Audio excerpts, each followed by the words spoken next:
Ibu yang mau punya kehidupan yang jauh lebih baik? Saya. Siapa di antara Bapak dan Ibu yang berkomitmen untuk berbagi pada orang banyak? Kata Saya. Siapa yang mau dua-duanya? Saya. Oke. Bapak dan Ibu, nama saya Toto, saya tinggal di Semarang. Pertama kali saya ketemu dengan Pak Samsul sebenarnya namanya tahun 2006 ya, karena kebetulan teman-teman dari Semarang mulai membicarakan Pak Samsul, tapi saya selalu menghindar untuk ikut trainingnya gitu. Jadi sampai akhirnya teman-teman saya yang memaksa saya gitu, karena waktu itu saya udah jadi pembicara nasional untuk Keling gitu kan. Jadi hampir sebulan ini, hampir tiap minggu saya putar untuk jadi pembicara gitu. Nah kemudian saya dipaksa untuk ikut, dan waktu itu saya udah punya agenda, tapi karena teman-teman ngomong ini bagus kamu kalau ini sayang gitu, dan akhirnya agenda saya geser seminggu bisa gitu ya. Saya merasa hasil yang luar biasa gitu, dan kalau senilai uang mungkin saya nggak akan pernah bisa bayar berapapun gitu ya.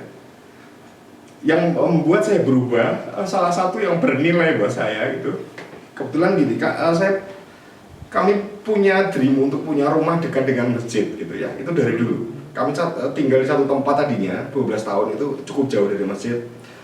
Kemudian akhirnya alhamdulillah 2 tahun ini kami sudah bisa beli rumah dekat dengan masjid. Tapi untuk berangkat ke masjid itu, sholat jamaah itu susahnya minta ampun gitu ya. Nggak tahu setan dari mana yang membuat kami nggak ada di situ. Dan kemudian alhamdulillah sampai saat ini saya berusaha istiqomah dan terus menerus.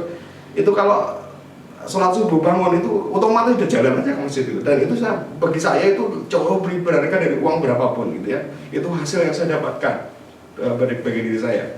Nah kemudian secara ilmu, karena saya kebetulan di Keling ini spesialisnya training the presenter. Jadi saya membantu orang yang alasannya nggak bisa ngomong, gimana caranya bisa ngomong dalam waktu 2 hari gitu.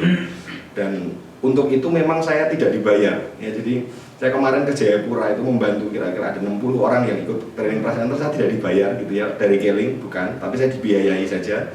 Tapi saya bisa ketemu mitra-mitra kami yang di sana dengan fasilitas itu, dan saya dapatkan ilmu yang luar biasa. Sekarang saya punya kekuatan yang lebih pada saat bicara di depan umum gitu. Saya pernah bicara terakhir saya bicara di depan kira-kira hampir 5.000 orang gitu, 5.000-an orang gitu ya. Dan ilmu dari Pak Samsul ini saya terapkan untuk saya bicara di depan umum gitu ya, membawakan training, dan alhamdulillah tidak hanya sekedar saya bisa memukau mereka gitu ya, tapi saya mencoba membawakan nilai-nilai di situ, bahwa berbisnis, bahwa menjalani sebuah bisnis yang kebetulan bisnis yang kami jalankan ini tidak hanya sekedar uang ya. Dan itu saya pelajari banyak dari Pak Samsul, dan di kesempatan ini saya ucapkan terima kasih kepada Pak Samsul, dan saya mendoakan Pak Samsul panjang umur bisa terus.